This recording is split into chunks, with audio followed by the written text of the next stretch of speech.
चश्मा शाही मुग़लों की एक विशेष गार्डन का नाम है। तो आइए चश्मा शाही से आपको यहाँ की छटा दिखाने का प्रयास करते हैं। मैं आपका होस्ट केशव जी। चश्मा शाही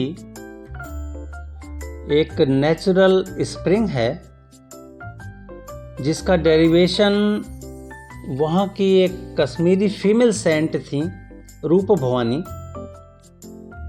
और कश्मीरी पंडित रही हैं। साहिब क्लान करके उनका फैमिली का नाम था और रूप भवानी साहिब फैमिली की एक पार्ट रही हैं।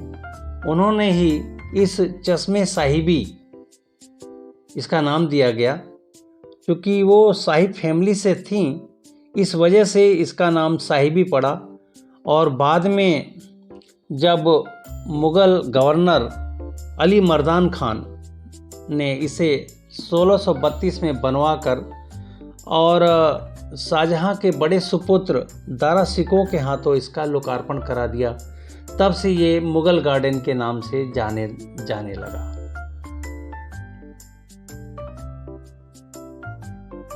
ज़बरवान इस पहाड़ी का नाम है जो आप देख पा रहे हैं ऊपर, और इसी ज़बरवान पहाड़ी से ये चश्मा का उद्गम हो रही है।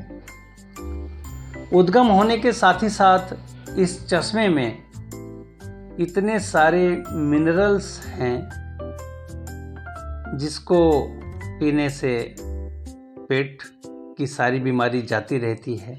लोगों का मानना है कि इससे यदि आप अपने फेस को धोते हैं और आँखों में इससे छींटे मारते हैं तो आँख और चेहरा आपका अच्छा हो जाएगा, ऐसा यहाँ पर लोगों ने बताया और लोग यहाँ पर ऐसा कर भी रहे थे।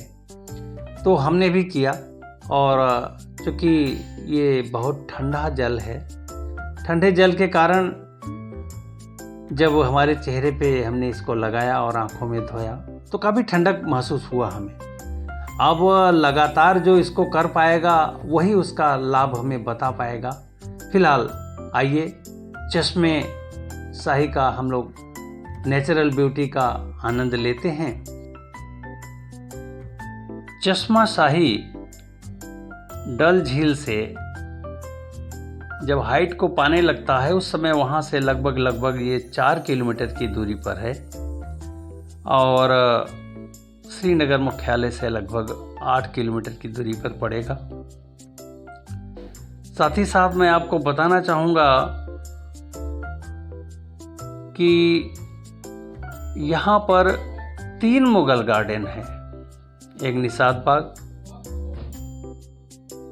एक चश्मे शाही और परी महल। साथ ही साथ एक और भी है, शालीमार बाग।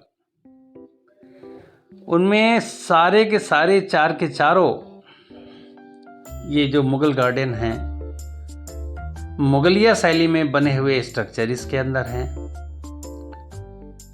इसके जो फ्लावर और जो प्लांट्स जो भी यहाँ पर कल्टीवेट किए गए हैं, ये वाकई में बहुत सुंदर तरीके से किया गया है। गार्डन का रख रखाव बहुत अच्छा है। आप देखिए, बस देखते ही जाएंगे।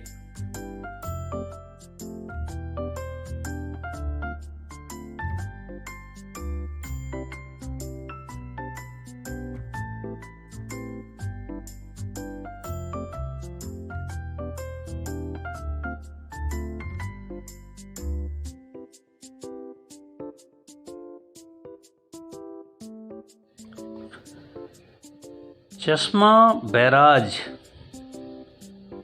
10 फरवरी को 1967 में French consortium society Dumez and society Bories ने बनाना प्रारंभ किया, और इसका सक्सेसफुली कंप्लीशन 25 मार्च 1971 को हुआ। तो इस तरह से जितने भी चश्मे ज़बरवान पहाड़ी से निकलते हैं उन्हें एक जगह बैराज का शक्ल दिया गया। एक छोटी सी कहानी ये भी है इसकी। चलिए अगली कहानी पर फिर गौर करते हैं। तब तक आप चश्मे शाही का आनंद लेते रहिए।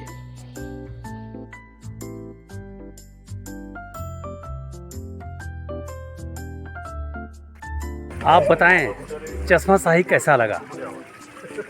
चलिए चश्मा शाही के बाद किसी और स्पॉट पे चल के आपको ज्वाइन करते हैं। मुगल गार्डन वाकई में श्रीनगर का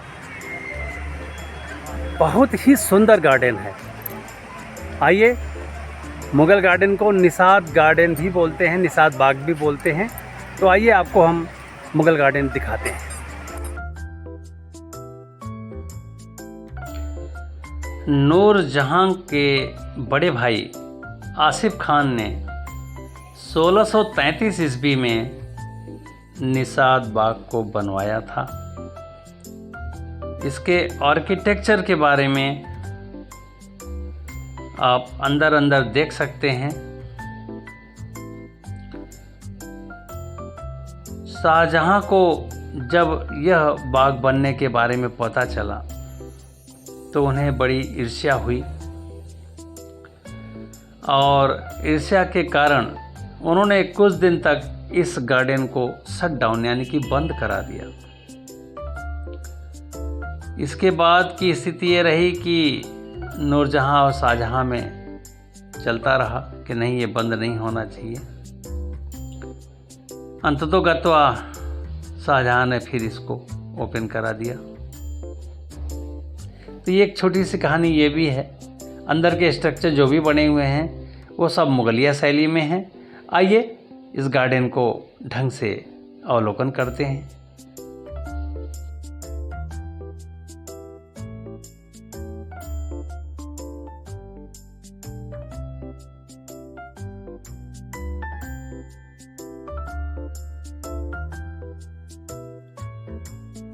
ये निषाद बाग पीर पंजाल रेंज के अंतर्गत आता है।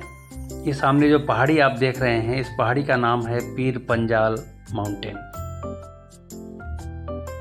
जिस तरह से चश्मे शाही जबरवान माउंटेन के नीचे बना है, उसी तरह ये पीर पंजाल माउंटेन के नीचे बना हुआ है। साथ ही साथ डल झील के पूर्वी किनारे पर यह बना हुआ है। डल झील से बिल्कुल सटा हुआ है और निषाद बाग में भी जो चश्मा बह रहा है वो डल झील को ज्वाइन करता है। तो इस तरह से चश्मा शाही फिलहाल अच्छा अपने आप में है, लेकिन निषाद बाग भी किसी से कम नहीं है। तो चश्मा शाही और निषाद बाग को हमने इसीलिए एक साथ क्लब करके बनाया है। दोनों में प्रवेश शुल्क 24 रुपया पर हेड है। फिलहाल श्रीनगर को बागों का शहर इसीलिए कहा जाता है क्योंकि यहाँ पर ये जो 4 बाग यहाँ हैं अपने आप में श्रीनगर को बहुत सुंदर और मनमोहक बनाते हैं।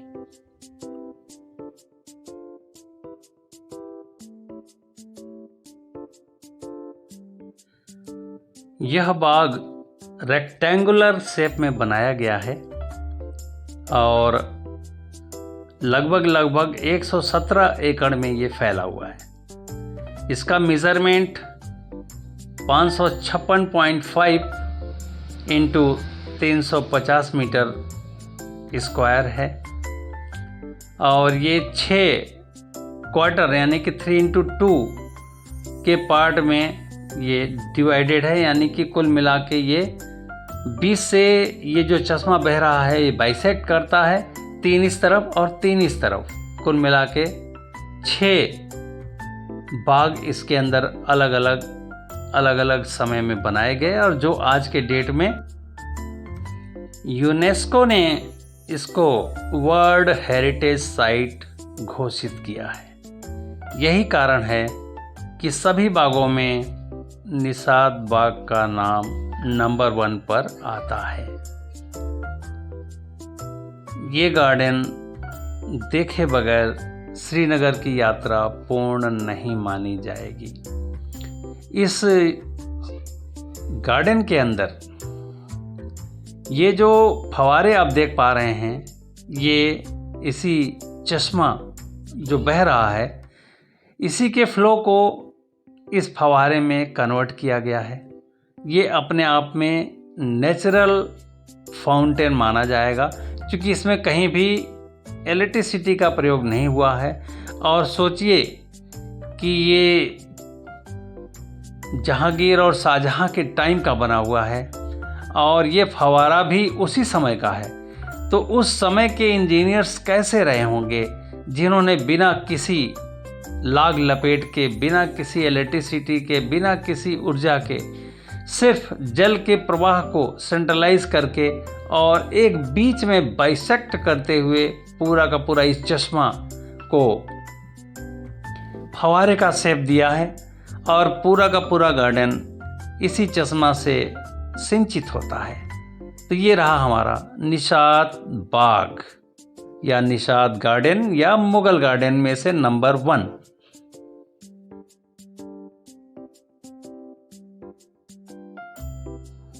इस बाग में हम लोग घंटों बैठे रहे और स्थान बदलते रहे।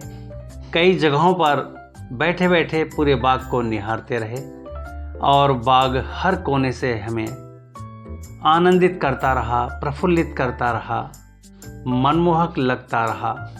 और पर्यटकों का भीड़ भी इस बाग को देखने के लिए लगातार आता भी रहा और जाता भी रहा। इस तरह से निषाद बाग मेरे अनुसार श्रीनगर में जितने भी बाग हैं उनमें नंबर 1 है। और इस बाग के ऊपर बैठकर डल झील का भी नज़ारा देखना अपने आप में बहुत ही मार्वलस नज़ारा है। और डल झील में चलने वाले शिकारे को भी टारगेट करिए अपने कैमरे में और टारगेट करके इसको आनंदित होते रहिए, पल्लवित होते रहिए, ऊर्जावान होते रहिए। चलिए आगे बढ़ते हैं। मुगल गार्डन वाकई में बहुत सुंदर लगा मुझे। तो मुगल गार्डन से चलिए आज की यात्रा हम यहीं समाप्त कर रहे हैं और कल की शुरुआत नई ऊर्जा के साथ नई जगह पर करेंगे। तो आज हम अपने ब्लॉग को यहीं पर विराम देते हैं। नमस्कार, धन्यवाद।